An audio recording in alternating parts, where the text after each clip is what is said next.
right, everybody, it is another week, and we have another great guest on this podcast.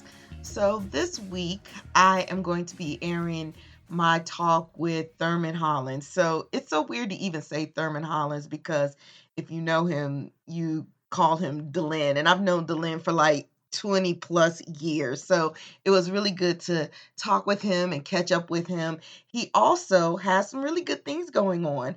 At the time of recording this, he was just named the director of bands at Claflin University. That's right. So, going to be going back home to his home state of South Carolina to be the director of bands at Claflin. And so I'm really happy for him. Man, I'm telling you, these people, they're really doing good things, making big moves in the band world.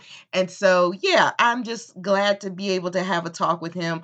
He's also an author in the book, which we'll talk about in, deeper in the conversation. But yeah, enjoy my talk with Thurman Hollins. I am here with Mr. Thurman Hollins, and we go way back, at least 20 years. But anyway, I'm really glad to have you on here. Thurman is the outgoing, I guess I could say outgoing, band director at North Carolina Central. And before that, he was band director at St. Augustine's University. And he's got a lot of good experiences in our HBCU band world. So I wanted to talk to him just to kind of get a feel for where he's coming from. Now, he was on my last podcast, my fifth quarter podcast, but it's been a while since that came out. So we're going to get the scoop now. So how you doing? I'm doing great. Thank you for inviting me on. Good. I'm glad to have you here. So we are going to go right into it. Tell me about your hometown, because we want to know all about you. I was born in Conway, South Carolina, but I attended Marion High School. So we moved after middle school to Marion High School, and that's where I graduated from. And actually, that's where I got a lot of my musical background from as well. Right. Okay, good. So yeah, let's talk about that. So as far as your musical background goes, when were you introduced to music? Like, did you grow up in a musical house, or how did you get interested? Yeah, actually, I was about 8 years old, and I started taking piano lessons from this older lady named Miss Brown at church, and she had to be about 80 years old. And then I started missing lessons because I started going to football practice and stuff. And then in the middle of that, she passed away. And it was like, dang, man, I feel bad that I didn't go to all the lessons. So, my but about maybe a year later, my uncle, he plays trumpet. Actually, all of my uncles play instruments, and but he plays trumpet. He had an old trumpet. He just put it in my room and just left. And he didn't say anything, showed me how to do anything with it. And so I always kind of looked at it and tried to buzz, and he showed me one day, and it kind of started from that. So, went to middle school, started playing, and then, back in the day, they used to play, they used to show Grambling and Southern on TV, and it was like I couldn't wait for Thanksgiving, you know what I'm saying, to see that. Mm-hmm. And so when I saw that, it was like, dang, I kind of wanted to do that part of band. My high school band was core style. And so my mom took me to a South Carolina State FAMU game, and they played in 1992 at USC in Williams-Brice Stadium. And man, just seeing them back then in person, the Sergeant Brothers would play the same songs and try to match them up. People don't understand how that was. They used to play those marches and try to match them up in real time from across the field. It was dope, man. So I was like, yeah. So I gotta stop to educate the folks a little bit. So the Sargent brothers, there's Ronald Sargent and then there's Lindsey Sargent. And Ronald Sargent at the time was the band director at South Carolina State. And Lindsey Sargent was the arranger, or I guess assistant director, but arranger for FAMU. And so you have two brothers, and they have like this rivalry, like South Carolina State's the 101 and FAMU's the Marching 100. So when they face each other, it's always like this thing. And so, sibling rivalry, I guess. And so that's what you were talking about.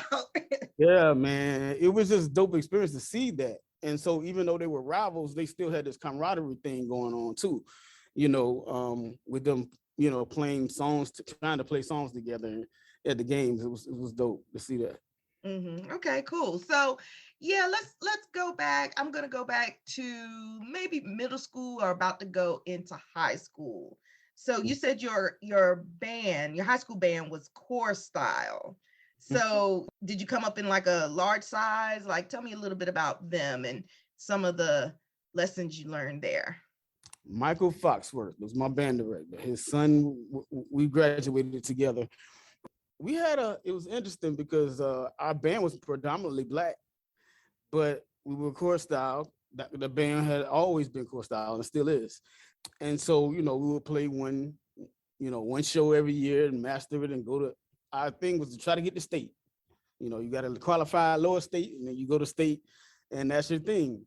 And so I came to band, since I moved, I came to band camp late. And those guys, they chart their shows and they order their shows. And if you don't have a spot, you don't have a spot. So they had a spot for a cymbal player. So I played cymbals my first, my ninth grade year in the fall. I played cymbals just so I can be in the band. Yep. Just so I could be in the band. And but in the class, I played trumpet and baritone. And I played euphonium my junior year, and I played sousaphone my last year. Oh, okay.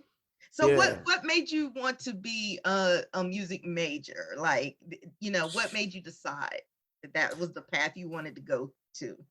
I think it was of course, the influence of seeing the HBCU bands, that was one thing, but also just the director, and it's like the feeling that he would pull out of us. It was something that was just a little different. It was like, man, I love this. So at that point, it was like, man, I want to be able to have that magic, and inspire kids to do that as well. And so that's when we got recruited up to Johnson C. Smith, and I had planned to be a music major there, but when I stepped into the orientation, they told me they suspended the major.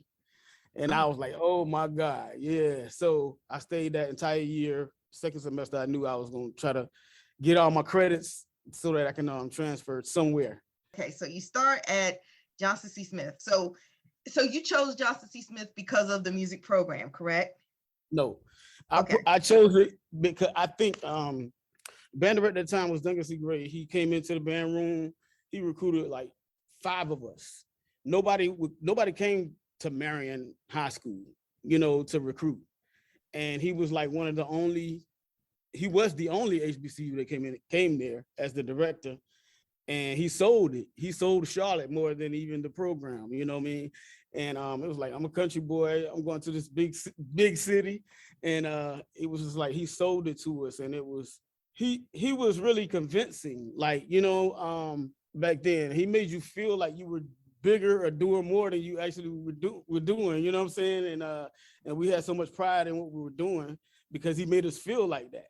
Like he put that battery pack in us, and we thought we was the greatest thing to slice bread, for real.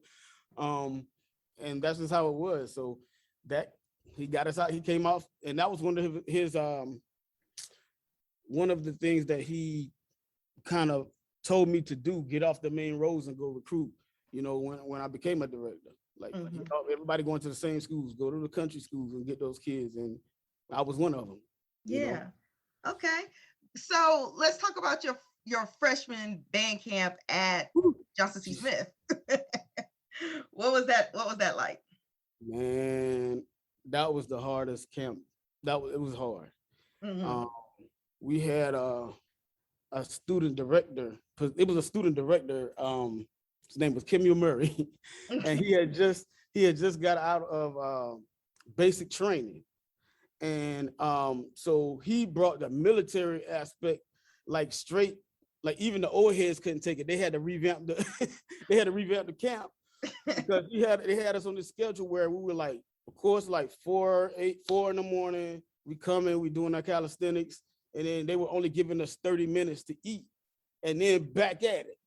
That is military. Yeah. So 30 minutes to eat, and then back then it was a little different. We had to we couldn't eat until our last freshman got in. We had to sit in front of our food. You know what I'm saying? So it was like, golly, man, by the third day, I was like, man, I don't know if I can do this. Like, honestly, they had broken me all the way down. But seeing how much energy that band has, I understand the regiment. You know, I understood it afterwards. Like, man, the things that we were doing were a little different. Like, we were a little different. It was a very physical band, like very physical band. Right. Okay. So when you were at Smith, do you remember any moments that you want to talk about, like opponents that you faced or memorable games or anything? Probably the most memorable game was when we played South Carolina State. Okay. We played South Carolina State, and basically halftime, we took their total crowd and they couldn't get it back. It was over for them for that day. And it's mainly because Smith was an entertaining band back then. We did things like cartwheels and splits and we said crazy things. And it just we won their crowd over like big time. Right. And so I did kind of get that part of, you know, from them when it came to being the director, the entertainment aspect. Yeah, the showmanship of it. Yeah. Yeah, the showmanship of it. Yeah, that was them. Okay. So, you know, you find out that they're getting rid of the program at Smith, and so you ended up transferring. So tell me about your thought process with that, because you eventually earned your degree from Norfolk State University. And so tell me about how you chose Norfolk. My brother was in the Navy, and when he got out of the Navy, he went to Norfolk State, and he was on the football team. So I think on my it was on my spring break or Christmas break, he took me up there and, you know, showed me Hampton's campus, showed me Norfolk State's campus. And I liked Hampton's campus because they had the boats and stuff. And I was like, man, that's kind of cool. And the girls was pretty. And so, but and so I applied to both of them. And I made an audition tape. Yeah, a tape. And I sent one to Mr. Walker, and I sent one to Barney Smart. I applied to both places, and Norfolk State took all 32 of my transfer credits, and Hampton only took 20. And so that was it. I didn't know anything about Norfolk State's band. I had never seen them at all. Oh, wow. No. Honestly, I never seen any HBCUs growing up besides the ones that were on TV. I had never seen A&T. I had never seen Johnson. I never seen any of those bands. I only saw the bands that were on TV. That's it. Wow. Look at how just media has evolved since then. That just kind of blows my mind. Because you've been the director of what? 3 HBCU bands, because you were director at Smith, right? Smith, St. Aug, and Central. Yeah, wow. Okay, that is something. So you transferred to Norfolk. So did you go into culture shock when you got into Norfolk State's band program? Yes. All right. So because I never saw the band, I didn't understand what the whole concept was. Like, I was just came from Smith and we dancing around and all that. And then we could get to Norfolk and like stand still. And I was like, we're not doing anything but standing still. Like, I didn't understand the power in that, in being able to have that type of discipline. And finally, when I saw the band on video after we performed, I was like, oh, we supposed to be like an army, like soldiers, like real Spartans. I didn't really get it, you know, because my first experience was, you know, just, you know, really, really about just totally the crowd. Norfolk State thing was, we're going to do our thing, whatever we do, and we're going to pull the crowd into what we do. You know what I'm saying? And it was just like, they wanted to be totally different back then. So when you got there, Mr. Walker, no relation to me, was the band director, right? And so you were also there when Dr. Sanford came too. Right. Mm-hmm. Okay, so that was a change. Man, you've been through a lot of changes between changing the schools and then in the middle of your time, you have a new director. Okay. That helped me so much later, because I understand what students go through when they are have transitions in leadership. And so I get it. Okay, good. So let's talk about your time at Norfolk State. Mm-hmm. Talk about significant games or memory, if you have any like memories about any matches you've been through. Yeah, a lot.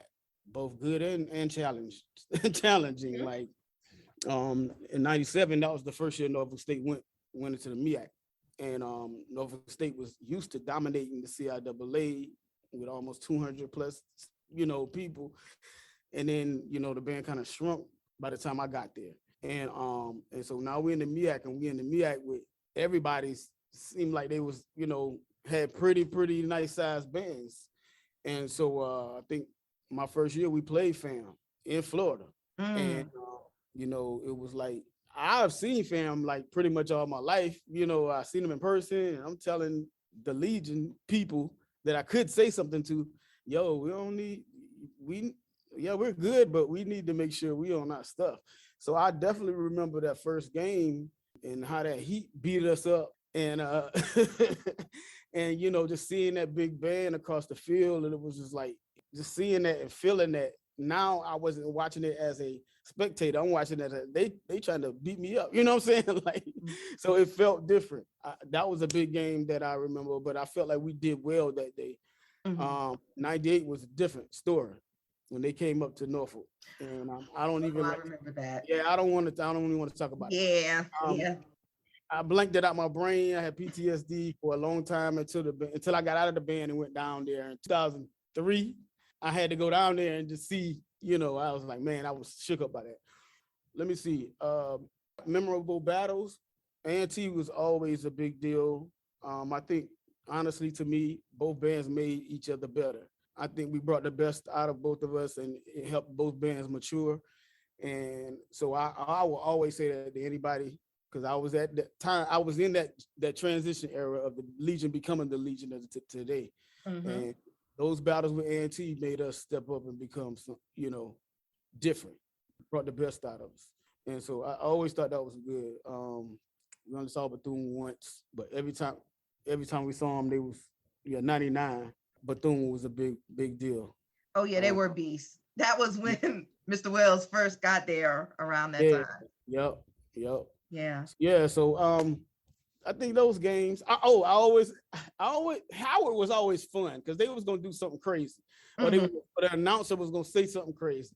So they were always fun, fun to play to me. They was just a fun band. They went for it, but they always did something memorable in their halftime show that you could always repeat. I probably shouldn't repeat it here, but that's how they were. They were edgy. They were Right. edgy. Okay, so you're a music ed major and you go through your program, you graduate, and your first job is it at Highland Springs? Yes. Oh man, even I remember that. Okay, go ahead. Talk about that. Your first job after you completed your bachelor's. The Holland Springs had been core up until 2001. And Until I got This is Richmond, Virginia suburb. So just right. saying that for the people who's listening. Yep. They have been core style up until the time that I got there. I was the third black band director in their history. And so, but the principal at the time, the school was changing a little bit, and they just wanted a little more excitement. So it was like, all right, cool. I could kind of put my own stamp on this. It's like a clean slate. I do have some core style background, but they want to move towards the HBCU style. And so what I did was I started camp like maybe like the second week in July, and brought my drum majors in. I had to teach them what we were supposed to be doing. And then the second week, I brought the rest of the section leaders in so I could have the drum majors kind of help me teach them what we were supposed to be doing. By that time, we had a nucleus. And then when we brought the rest of the band in, it was like, all right, now teach them what I taught y'all. And it was fun to them. It was fun. I let them create, and we kind of, you know, did our thing. Now, the other thing I did do was I brought in like people from Norfolk State, like in every section, to help me Mhm. transition the band. And I marched them miles and miles and miles and miles around that track because they had to get it. We had to break them, kind of break them in, and they had become a force by that second year. By that Mhm. second year, we won the first national high stepping nationals. In my second year of teaching, Mm-hmm. which I think that wasn't good for me, but Because it put a target on your back. Is that what you're yeah, saying? it was just, I felt like I climaxed, you know what I'm saying, too Mm-hmm. soon. So it was like, but yeah, I was appreciative of that, and they were kind of winning everything since that point. And I Mm-hmm. felt like I had kind of hit a ceiling, and it was time for me to go. I knew at that point I wanted to be an HBCU band director. So from Highland Springs, did you teach in any other high school or did you go to Smith? I went to middle school. Oh. Yeah, I moved to Charlotte. I got a job at Wilson Middle School. They're not open anymore, or they might have reopened and turned into something else. But it was a rough school back then. Ugh, but it was a title, what do they call it? Title I school. Mm-hmm. And if you taught at a Title I school back then, they would pay for your masters. Mm-hmm. And so they paid for my masters. I went to Winthrop. And so I did the middle school thing, struggled through it. And then the second year, the band director at Johnson C. Smith heard that I was in town, and he asked me to be his assistant band director. Mm-hmm. Mm-hmm. So while I was getting my master's, I was assistant band director at Johnson C. Smith while I was teaching middle school. During the second semester of my second year there, no, of my first year there, the band director kind of, I don't know, guess stopped coming to work or something. And so they asked me to take over the band on a temporary basis for the second semester. And I finished my degree. The president called me in and said, "Do you want the job?" I said, "Yes."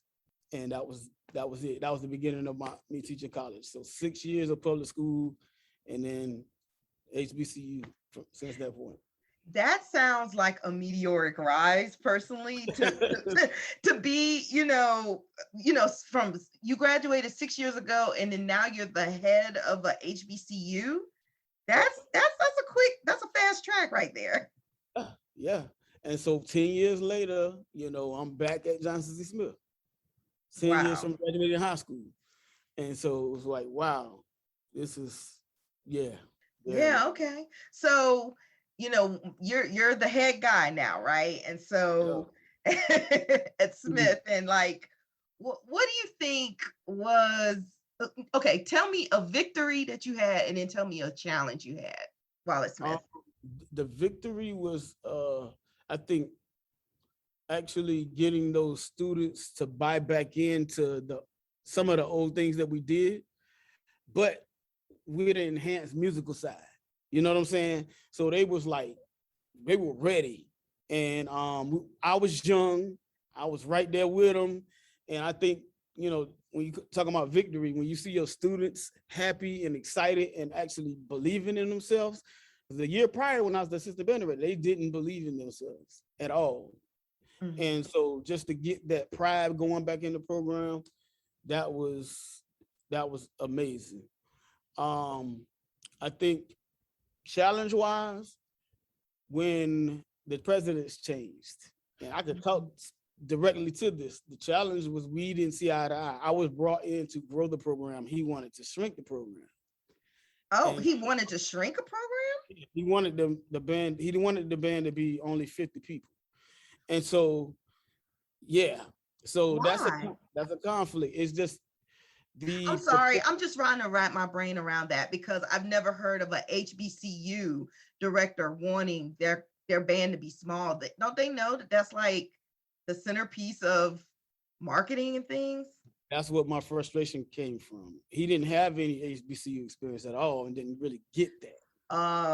And so that was a conflict. That was a big conflict. And so that was the beginning of it and the end of it for me. Right. And the program, because you can see since that point, they've been having big challenges of trying to maintain. Mm-hmm. But yeah, we had a lot of success. We had a lot of fun.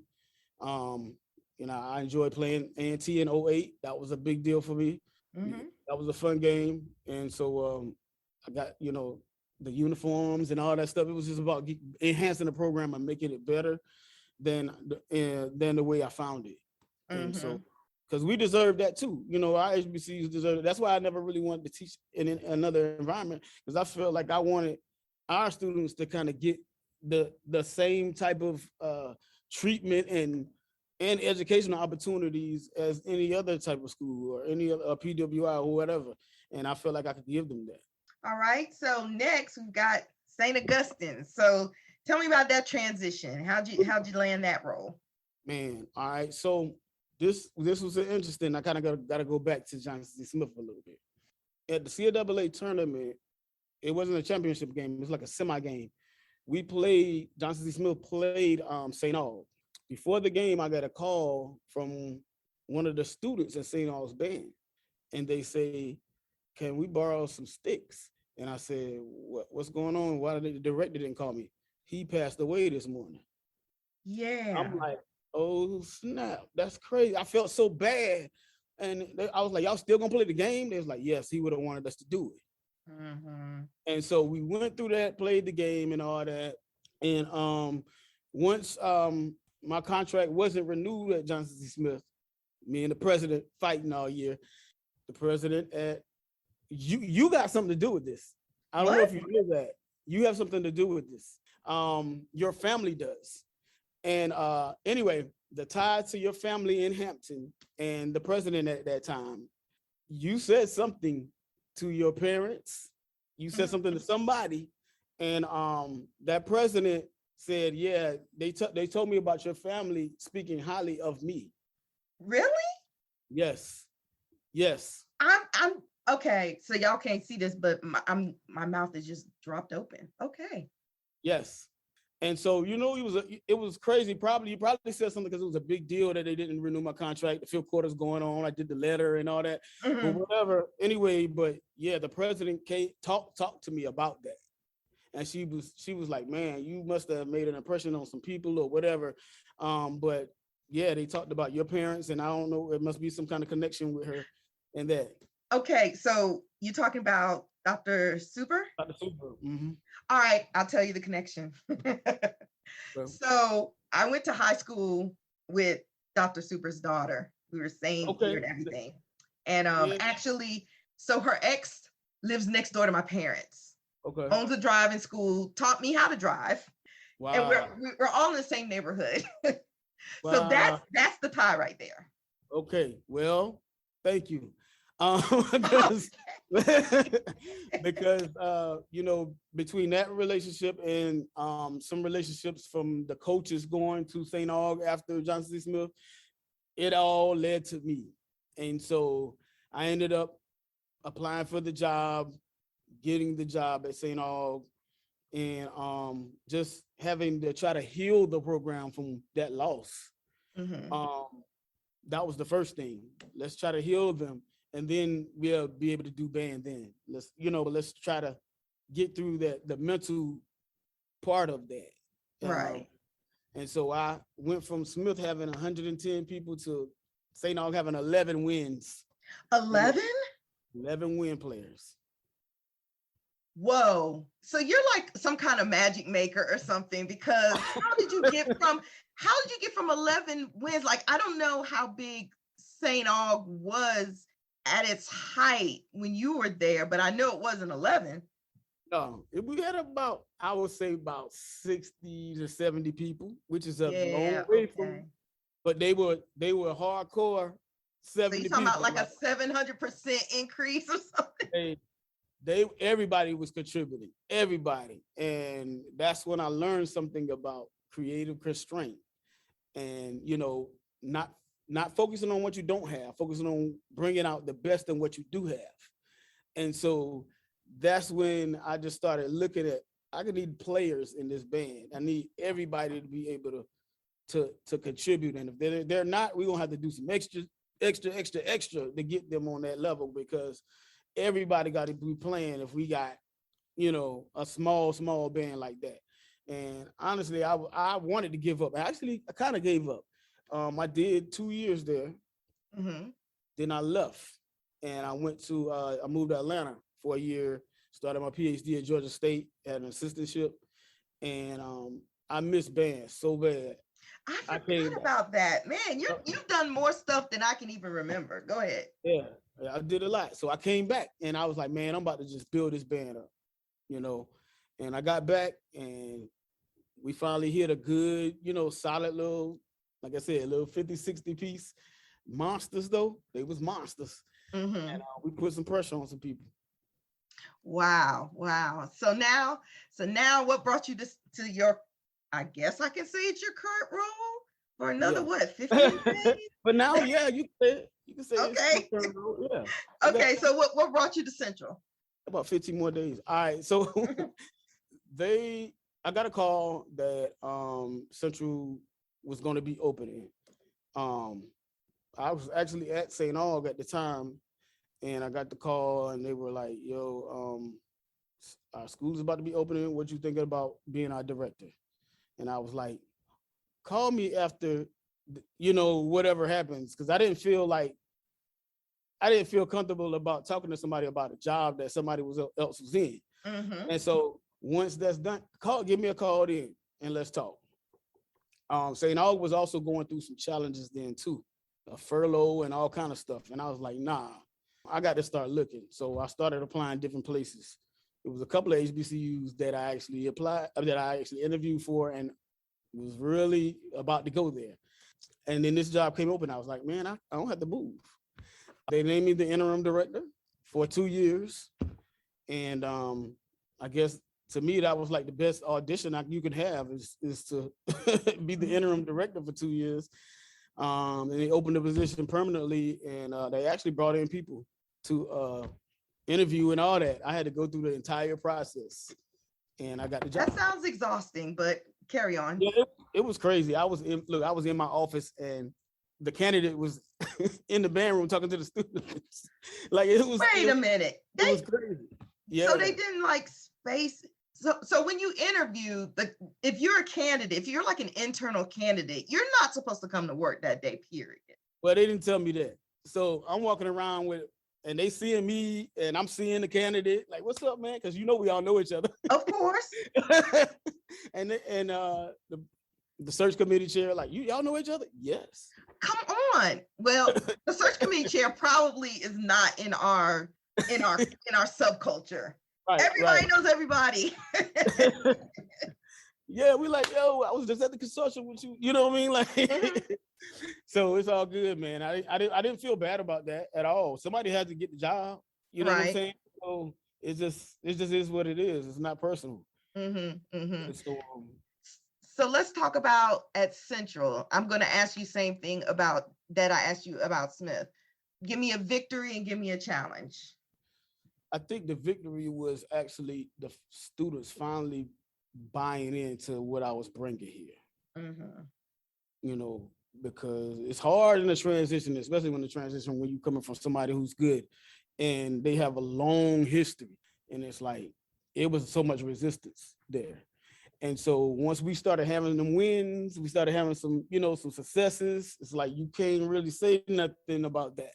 And so by that third year, it was like, all right, we can roll. We ready to roll. And so hitting that Celebration Bowl, and that experience right there was just like, for band, I'm not sure, if you ever experienced it with a band, but actually they really, really took care of the band,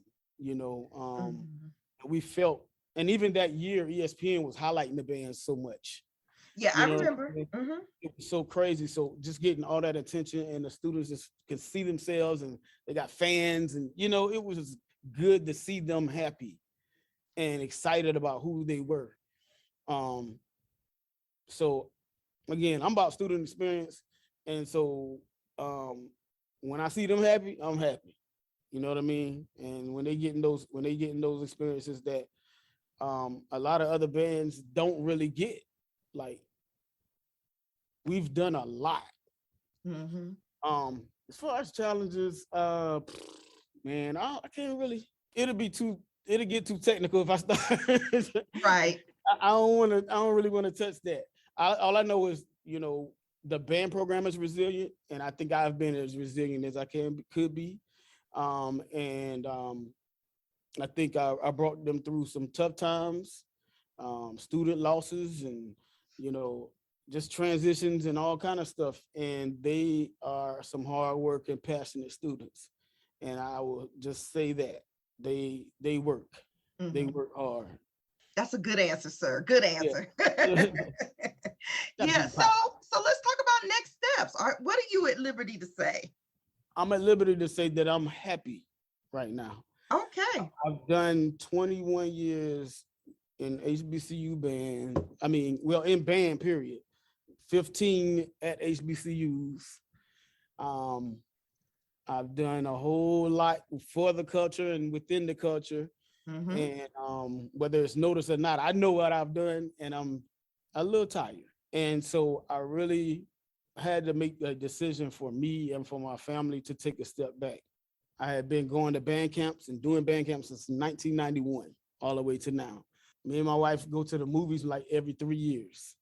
Like, Mm-hmm. you know what I'm saying? It's so much that we sacrifice just for our students that right now, if I want to come back, I want to stop now so that I'll have the energy and have the health to come back.